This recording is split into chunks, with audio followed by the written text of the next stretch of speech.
Welcome back, you guys. So today I just wanted to show you guys that I'm designing my own PCB machine. It's gonna be able to cut. It's basically like a CNC slash 3D printer. It's going to be able to cut through copper cladded PCB boards, so that way I can design these PCBs that I have actually designed in Easy EDA. And as you can see right here, this white PLA has about 16 holes, because I actually have something I need to show you. But first, I got my ruler right here just to show you guys. This is 200 millimeters by 200 millimeters squared. I designed all this in Blender, and this ruler I'm placing on here just to show you guys that it is exactly 200 millimeters. And there you have it. You can see right there the 200 millimeter line is right next to the end of the white plate. Basically that's what it is. It's kind of like a heated bed plate. But anyway, so let me show you why there are so many holes. Let me pause the video and I'm gonna show you.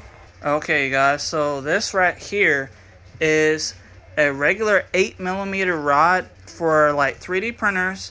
And let me just do something. There we go. Anyway, so this 8 millimeter rod actually has some bearings that has these mounting, like there are kind of mounts inside of these bearings right here.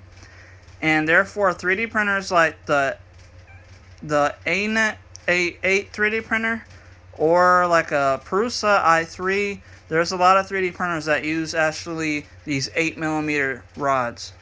So I have 3 on here. I actually have 6 of them, I believe, or 5 of them at least. But all I know is I got 3 right here.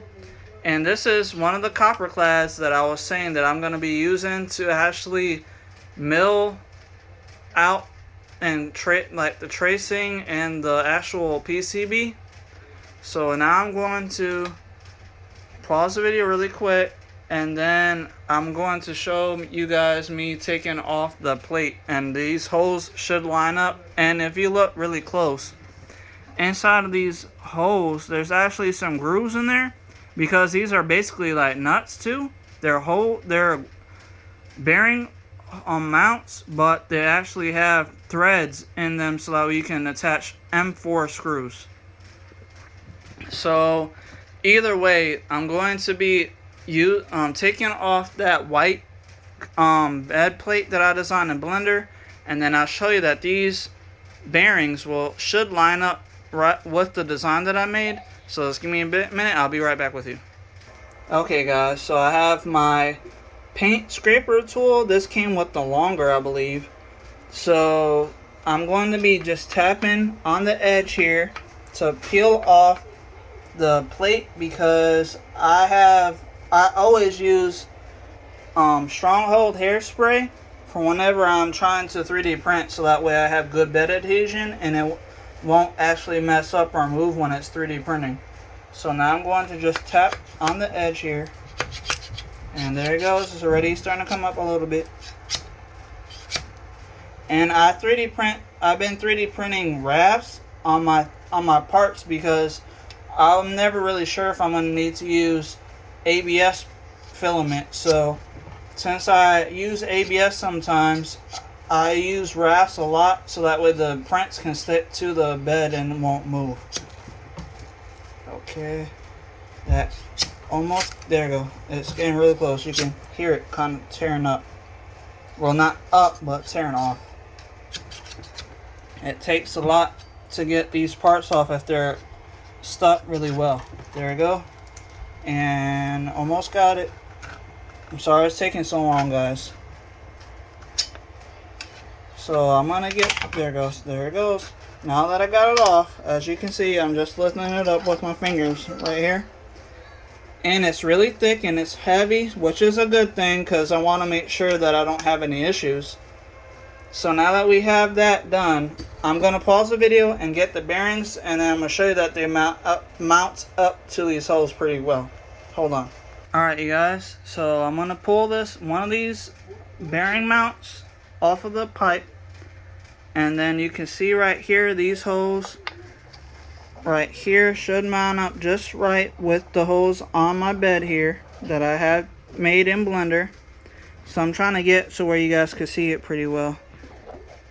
And there it goes. And yes, it actually mounts it up pretty nice. It's kind of hard to see because it's dark in the hole. But let me see if I can just like move a little bit. If I had a light, you would probably be able to see it better. But I'm actually looking at it myself, high over everything. And the holes mount up just right. So now that I have the holes mounted up good, all I need to do is put some M4 bolts on the bottom side of this to screw into these. Basically, they're threaded holes where they can actually put in the M4 bolts. So then that will be it. And once that's done, all I gotta do is design the frame using some 20 by 40 aluminum excursions. And I got some more of these threaded rods here, or not threaded, but these 8mm rods. So I'm going to use one more of those, and then I got a few of these bearing blocks. So I'll be using two more of those, one more of those, because I have 3 right here already. And then I'm going to be putting in some M4 screws and then having everything set up. So this is going to be the end of part 1. I just wanted to show you guys what I'm going to be working on for a few weeks probably. I just need to get some money to get some more parts, I think. But I'll be showing you details about all this. And I will be telling you what program that I'm using and how I'm using it. And what motherboard, basically everything that you would need to know. Thank you for watching. I'll see you guys next time. Goodbye.